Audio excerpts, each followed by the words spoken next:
नमस्कार मंडळी, आज आपण बघणार आहोत शाडू मातीच्या गणपतीची मूर्ती कशी बनवली जाते ती। ही शाडू माती आहे, 4-5 दिवस अगोदर भिजवून ठेवली जाते। त्याच्यानंतर ही अशी छान मळून ठेवतात। नंतर ही कोट्यामध्ये भरली जाते। हा साचा आहे, साच्यामध्ये ही शाडू माती अशी भरली जाते। मग अशी गणपती बाप्पांची मूर्ती तयार होते। 2-3 तासानंतर साच्यातून बाहेर काढली जाते मूर्ती। तर मंडळी, हा आहे अमोल राणे, शाडू मातीच्या मूर्तीला नक्षीकाम करतोय।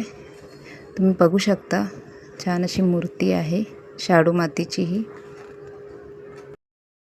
ही पहा, शाडू मातीची मूर्ती कशी रेडी आहे। छान असं नक्षीकाम पण झालंय, मस्त छान दिसते ही मूर्ती। बघा काय काय मूर्तींचं कामही बाकी आहे। हे बघा, ह्या छान अशा मूर्त्या आहेत, बघू शकता तुम्ही।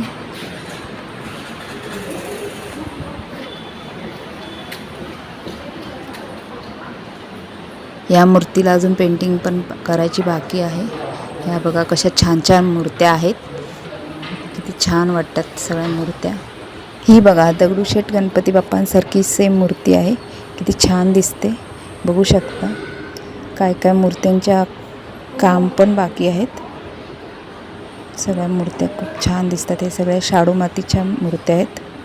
व्हिडिओ आवडला तर लाईक करा, शेअर करा, कमेंट करा आणि सबस्क्राईब करा।